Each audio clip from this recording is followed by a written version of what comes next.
Hi everyone, my name is Princess Giza A. Landasan, fourth reporter of Chapter 1. My topic for today is about rules of the personal human resource manager. Supervisor. Ang role ng supervisor ay maglalahad ng mga impormasyon about sa company needs at nag-uusisa ng mga performance ng mga employees niya at nagpo-provide ng guidance sa kanyang nasasakupan. Alamin ang mga development ng needs ng company or department at i-manage ang pagkakaisa ng mga employees at ng work nito para maging successful ang company or department. Administrative official will conduct or direct certain personnel or employees as provided for in the policy and programs na nagbibigay sa department. Gina-make sure ng administrative official na ang labor laws and government regulation are properly comply with. Dapat alam din niya kung papaano ginagawang policy at kung papaano rin siya i-administer. Advisor.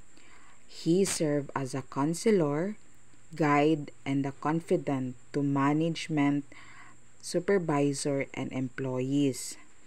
Ang advisor nagbibigay, nag-inform siya ng attitude and behavior ng isang employees para hindi maapektuhan ang company na pinapasukan nila or departamento, para mas maganda yung relationship ng employees and co-workers nila.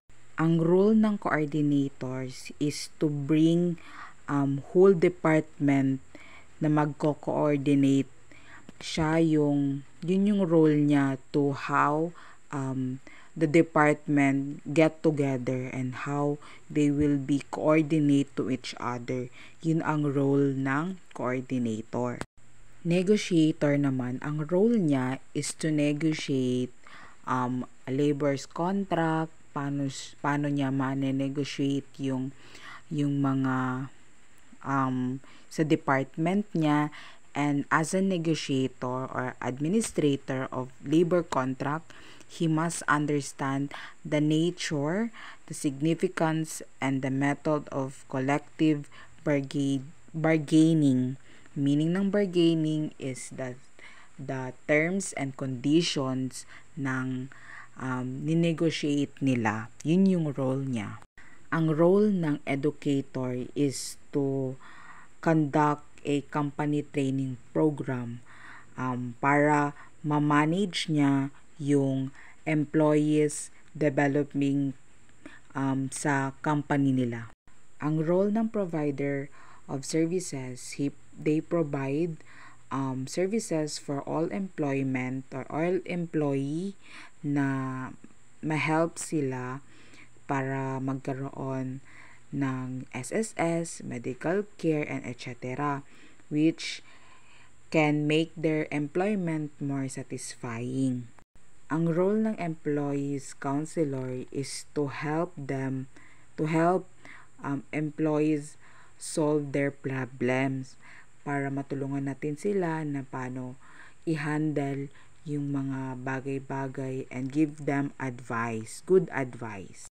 Ang role ng promoter of community relation is marami siyang alam sa mga activities and development ng kapaligiran niya kung saan nandoon yung enterprise na nag-ooperate, para ma-help niya yung company at mabigyan ng magandang image para sa community. Ang role naman ng public relation man is require him to deal with the general public, which includes the employees, the unions, and the community. So, sinabing general public is panglahatan, like kung paano niya ma-deal yung relationship niya sa mga normal na tao, sa mga businessman, sa mga rich and all. Proceed naman tayo sa personal qualities of the personal manager. Number 1 of personal qualities of personal manager is can communicate effectively both orally and in writing. So, yan talaga yung number 1 qualities is to have a good and effective communication.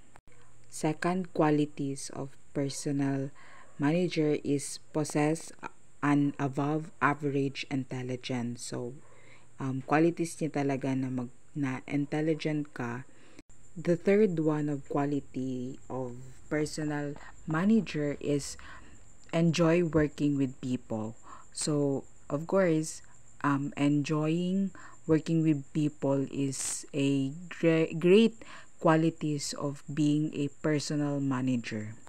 Third one is grasp the implication of a given situation, understand individual attitude, and proves equal to the problems of the employees and of the employers. So, a good or to gain a good understanding is one of the qualities of personal manager. So, kailangan great understanding can have great communication. Next is aggressive, matured, and capable of giving sound advice that will be in the best interest of both the employer and employee. So, being matured are one of the qualities of personal manager. So, capable ka to giving good advice sa best interest ng employer and employees. Next is possesses the integrity, industry, and courage to earn the respect of the employees and his employer. So, kailangan one of the qualities talaga yan of being a personal manager is having respect sa employers mo and to your employees. Last is possess a pleasing personality and personal, warm, and should be approachable. One of the qualities of being a personal manager is being a